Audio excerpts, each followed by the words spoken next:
Bienvenida, bienvenido, and wahi. I hope each and every one of you feels welcome. Listen, it is Destiny back in the house. It is content day. And so we're just going to knock out a few topics and wrap this day on up. Listen, if you've already subscribed to the channel, you know I appreciate you.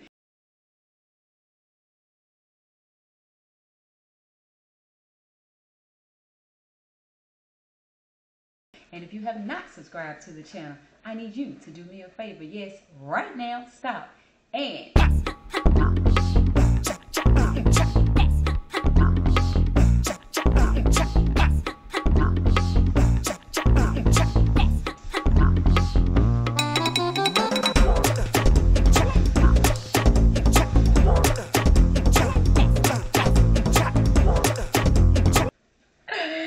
And when I get through clowning, we're going to get into this topic, right? Listen, next topic for the day is, this is a little bit of a deep one, not too deep, but it's a little bit different. We're going to shift things here a little bit. This one is about, I want to tap into it, talk about, and ask you all, my little audience, how do you feel about taking care of everybody else? That's the question. Second question. Are you that person that takes care of everybody else? And the reason I want to tap into this is because for the majority of my life, I've been that person. And I don't mean, oh, I'm a mother that takes care of 13 kids and 20 grandkids. I'm not talking about that type of take care of everybody else. I'm talking about you are the go-to person. You are the person that everybody you seem to know seems to feel like you are the angelic one, the magical one that has all the information, all the energy, all the answers, all the solutions, so everybody hone in and come to you. Are you that person? Listen, drop down in the comments, let me know if you're that person, because we get ready to tap in. We're going to talk about this thing. If you're that person, I want to know how you navigate that. How does it work for you? How does it feel? Because, baby, you already know, sis about to tell you how it works for me, how I navigate it. And also, we're going to talk about how it don't work for me, okay? Listen, let's get into it. I have always been that person, and the crazy part about it for me is I kind of enjoyed it, as weird as it is. Today, it drives me crazy. But there was such a period of my life where it didn't bother me. I didn't care. I welcomed it. Any and everybody, you had a problem, come sit by me. I don't even want you to go sit by nobody else because they may not have the best outcome or solution for you. So come on over here. And I think I talked about it in a previous video, where I'm never that person that's going to be like, well, girl, I don't know what to take. Let me sleep on it. I've never been that person. It's literally like my brain is Google or Bing or something. Like I have all these programmed answers and solutions in my brain. I'm telling you, that's what it feels like. Because I always have something right just waiting to tip of my brain. It's weird. It's kind of scary. But I've always been that person. And I can tell you where the burnout came. I remember a time in my life someone told me that the way I am always there for people, answering questions, problem solving, throwing out solutions left and right. I mean, it was a joke. It was like, if you were paid for every single time you helped somebody and one of your girlfriends or whatever, you'd be rich. I was like, yeah, whatever. Okay, whatever. And I was young, and I was probably 19, 20 years old. So that's just how long ago it was, right? I was young when it started. But I never wavered from it. I never shied away from it. I never pushed anybody to the side and not gave anybody my opinion, advice, or whatever. I like to say I pride myself in being very mindful how I do that. I'm never going to tell somebody to do something that I feel like is harmful or dangerous to them. One of my main things I like to tell people is, first, this may not work for you, but it works for me. So I always put that little clause out there like, don't do it just because I'm telling you I've done it. Because what may work for me may not work for you. But I'm always mindful not to just tell somebody, let's just give an example. In a domestic situation, girl, pack your bags and leave. Well, I'm not going to tell a sister friend that, and then the next day I wake up and she's dead because she just did it and she didn't methodically think it out. She just left and went somewhere where the person that she was running from knew where she was and they went there and killed her. I'm not getting ready, so I don't do things like that. It's always very careful and mindful how I give my advice. If I'm going to give that type of advice, please do it in a safe way. And if I had to give that type of advice, no, don't just pack your bags and leave. Get the police involved. Get you a 911 call, an escort, do it safe or whatever you have to do. But anyway, I've always been that person. I can't say I don't know why I definitely know why, but it's draining.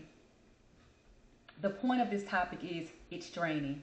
And this message is for a lot of people. Of course, I want to connect to my sisters and my family members, my audience that's like me. I also want to connect to the people that like to drain our energy. I want you to know how we feel about it. It's draining. Um, Most of us have an innate ability to do that, so it's what we do.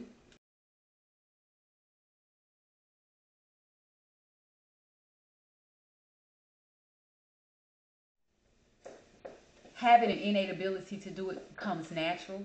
We don't know anything else. And for a lot of people, I imagine it's like me. You do it for years and years and years and years and years, and you don't even know there's a burnout coming. You're not familiar with that. And so for me, it's happened in the past few years. And I've had several conversations with several people I was close to and told them, hey, some days I wake up and it's like 10, 12 people need me at one time, and I feel like I'm being pulled all different directions, and I just need a break. So for me, I have to take those breaks. You set those boundaries, you take those breaks, and you just disconnect. You unplug when you need to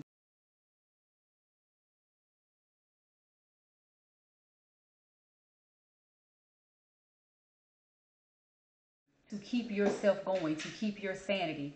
I just want to know, does anybody else out there feel what I'm talking about? Anybody else out there have gone through it, go through it? And have you learned to set boundaries? Have you learned to do the things that keep you whole? We can't fix everybody else, and there's nobody there to fix us. I never understand how therapists do it. And I told you all, I have my associate's degree in psychology. I thought that's what I wanted to do. I still do it in a way because I'm always connected here, hoping that I help some people. And I've reached out to some people. Some people have reached out to me. I do know that some of my conversations have reached people, touched people, helped people. So I still do, but full-on therapists, I don't know how they maintain sane. I know I hear as a joke, most therapists have a therapist. I don't know if it's true or not, but we have to make sure a few things are in place. One, that we just know how to set boundaries and we don't take it on all on at once all the time that somebody picks up the phone or a text or whatever and call. Two, we have to make sure we have somebody. Once we get to that burnout, we've saved up 20 people for the week. Do we have somebody to lean on and say, hey, listen, I need to release?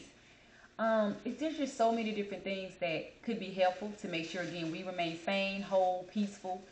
And that's going to be the takeaway for this topic, so I can hop into the next one. If you are that person that everybody comes to for solutions, everybody have a problem, they want to dump on you, please note that in order to remain sane, that it's helpful. I'm not going to say you have to, because y'all don't tell the grown folks what to do, but it's helpful to have some things in place to where you can walk away and feel like I did for years. I felt great every time I helped somebody. Yes, yes, yes. And then the older I got, the more that stuff started feeling like a old wagon with wheels. Like, wait a minute, sis tired. Sis ain't old yet, but sis is tired. And yeah, so I just want to know how you all navigate it, how you feel. Have you been that person in your family, for your coworkers and friends? How do you navigate it? Drop some things down in the comments, because I always say to you all, I don't just say drop things down in the comments because it's just what you say on YouTube. I do it because you never know how and when and if you're reaching another family member on the channel. Somebody could just read your comment and be like, oh my gosh, that really touched me, that resonated with me. So that's the reason I'm always asking for that. Of course, I like to read your comments and engage and go back and forth with you in a positive way. So yeah, be mindful, set those things up in place to keep you healthy while you're trying to help everyone else out. And for those that you have someone, just because I know you all don't think about it, if you're somebody that always go to Lisa, just be mindful that 10 other people might be going to Lisa too. So it may be a day you want to pick up the phone and call Lisa and be like, you know what? I'm going to call Maria with my problem today. I don't want Lisa out for the past 30 days. Give us a break. That's what I'm saying. That's the message. Give us a break. Be mindful. And again, you all drop some things down in the comments so we could just pick each other's brains, because this is a great topic for that. I drop something down in the comments, somebody else, we start picking each other's brains, and we may just never know how you're going to be helpful one to another. So that's all I have on this topic. I appreciate you all for watching. Stay tuned and keep watching, and I will see you all next time.